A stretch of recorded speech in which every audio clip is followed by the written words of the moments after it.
संजय सोई सर, आपके पास आऊंगा, क्योंकि कहा जाता है कि दाऊद के पाकिस्तान में कई ठिकाने हैं और जिस क्लिफ्टन हाउस में, जिसे कहा जाता है कि बहुत आलिशान बंगला नहीं किला टाइप है, वहां पर तो खुद आईएसआई की सिक्योरिटी टाइट रहती है।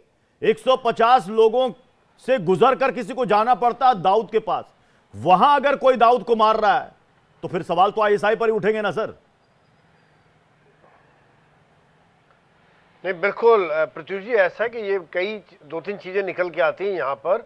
एक तो देखिए, मालूम है सबको कि दाऊद क्या है। वो एक क्रिमिनल है, एक टेररिस्ट है, एक मर्डरर है, एक एक्सटॉर्शनिस्ट है, और वो एक ड्रग पेडलर है, हवाला का गेम खेलता है। वो ये सब गेम जो उसके चलते हैं, वहां पर अगर देखा जाए तो वहां पर अगर इसको 67 साल का हो गया है तो किस लिए हो पाया? क्योंकि पाकिस्तान ने शरण दी हुई है इसको। वहां आईएसआई की सुरक्षा में बैठा हुआ है और अभी इसके दुश्मन कई हैं। 2003 में इसको मोस्ट वांटेड डिक्लेयर किया गया था। एफबीआई इसकी खोज में है, भारत की इंटेलिजेंस एजेंसी इसकी खोज में है। इसके अलावा जो बाकी गैंग है, चाहे वो जैसे हम पहले देखते थे छोटा राजन के साथ इसका था, अरुण गावली है, हाजी मस्तान जो इसका पहले मेंटर था, उन सब के साथ भी इसकी दुश्मनी थी। और इसी प्रकार से और भी कई गैंग है जिनके साथ इसकी दुश्मनी है। तो वहां पर किसने मारा है, क्या किया, किस प्रकार से सेंध लगाई है, तो ये तो वाकई में एक बात तो ये एंगल निकल के आता है कि कहीं ना कहीं वो वहीं छुपा हुआ था। यही कारण है कि इतने साल तक बचा रहा, नहीं तो एक तो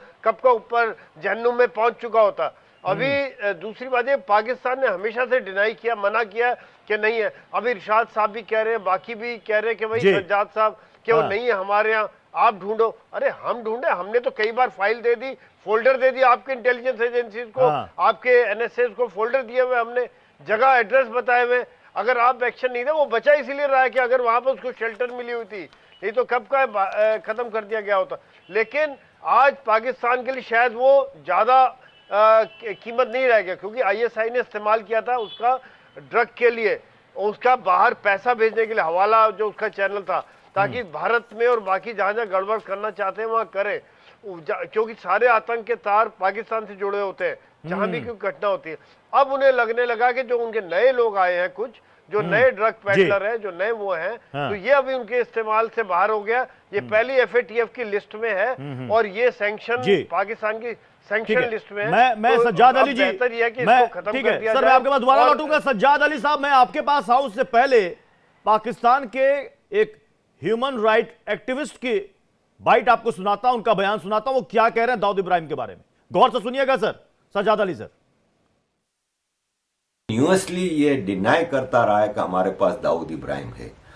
आज अगर पाकिस्तान ये कंफर्म कर दे कि दाऊद इब्राहिम को जहर दे दिया है, तो जवाब कैसे देगा? जनरल आसिम मुनीर इस वक्त अमेरिका में है। सबसे पहले तो अमेरिका ने आसिम मुनीर को कपड़े उतार के उल्टा लटका के छितर मारने कि तुम लोगों ने झूठ बोला है। तो अगर दाऊद इब्राहिम को जहर दिया गया है तो ये कभी भी कंफर्म नहीं होगा। ये मरा जाएगा ना, तो उसको चुपचाप दफन कर देंगे और कोई बात नहीं कि वो मर चुका हो। आज जहर से नहीं तो पहले मर चुका।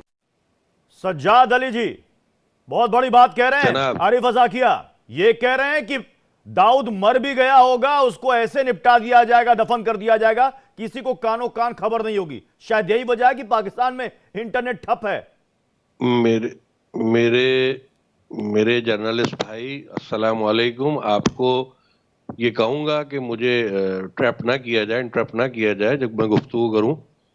दाऊद इब्राहिम साहब की बात हो रही है, वो हमारे पास मौजूद है अल्हम्दुलिल्लाह। उनकी तबीयत अब बेहतर है, ठीक है, और मैं इसी इलाके का रहाइश पजीर हूँ जहाँ पे दाऊद इब्राहिम की ये जो आप पूरी एक कहानी मनगढ़ंत सुना रहे हैं रिहाइश के हवाले से, आपके मौजूदा जो तज्जियाकार बैठे हुए हैं, और तस्दीक से आपको बता रहा हूँ कि ऐसी कोई बात नहीं है। ये कोई सीमा हैदर का मामला नहीं है कि इसको नचनिया को टीवी पे नचाया जाए और सारे मामलात किए जाएं। ये सीमा हैदर नहीं है। हमने इनको तरीके से ऐसे ही मेहमान बनाया है और मेहमान है हमारे मौजूद। और दूसरी बात ये कि हमने, एक मिनट मेरी बात पूरी होने दीजिएगा, कि हमने जिस तरह आपको याद होगा कि बड़े इज्जत और एहतराम से अभिनंदन को भी यहाँ से चाय पिला के रवाना किया था। हम कोई लड़ाई झगड़े वाले लोग नहीं है। और ये अफवाह जो उड़ी है आप लोगों की जानिब से, जिसपे आपकी पूरा प्रोग्राम लेके बैठे हैं, ये आप लोगों की कई वेबसाइट से डिलीट की गई हैं जल्दी जल्दी। सज्जाद अली जी, पहली बार आपने कहा कि आप लोगों की जानिब से। मैं आपको करेक्ट कर दूं, ये पाकिस्तानी मीडिया के जानिब से खबर है। आरजू काजमी हिंदुस्तान की नहीं पाकिस्तान की पत्रकार है, मशहूर पत्रकार है, उन्होंने यह दावा किया है, तब यह खबर सामने आई है। और आप कह रहे हैं कि हमने उनको अपना मेहमान, आपके लिए मसीहा होगा दाऊद इब्राहिम, आपके लिए मसीहा होगा हाफिज सईद और मसूद अजहर, आपने मसीहा बनाकर रखा है। बिल्कुल है। और ये मानना पड़ेगा सज्जाद जी कि आपने कहा कि हमें पता है कि दाऊद इब्राहिम कहां है। आप कह रहे हैं आप उसी इलाके में, तो जरा बता दीजिए आज हिंदुस्तान को किस अस्पताल में इलाज चल रहा है दाऊद इब्राहिम का, और क्यों अस्पताल जाना पड़ा, यह भी बता दीजिए। मैं आपको बताता हूं, एक अरसा से हमारे दाऊद इब्राहिम साहब की तबीयत नासाज थी, वो अस्पताल में बिल्कुल एडमिट थे, लेकिन बरूए सेहत होके वो बिल्कुल मुनासिब हालत में अपने घर जो है वापस आ चुके हैं और रिहाइश पजीर हैं, और उनके कारोबार उसी तरह चल रहे हैं जिस तरह चल रहे थे। हमें कोई ऐसी इत्तला नहीं है, मैं तस्दीक कर रहा हूं यहाँ बैठ के इस बात की कि उनको कोई नुकसान जानी तौर पे नहीं पहुंचा है। और जिसे आपकी सरकार ने 2020 में ग्लोबल टेररिस्ट माना, जिसे आपकी सरकार ने अपनी लिस्ट में 83 आतंकियों के साथ दाऊद को शामिल किया, वो आपके लिए मसीहा, आपका मेहमान, और आप कह रहे हैं कि उसकी तबीयत बेहतर है, वो घर में है। बता दीजिए ना पता। अभी हमारे अभी इरशाद भाई बोल के गए कि ढूंढ लो दाऊद को, ढूंढ लो। और यहीं पर नेशनल टेलीविजन पर पाकिस्तान के सीनियर जर्नलिस्ट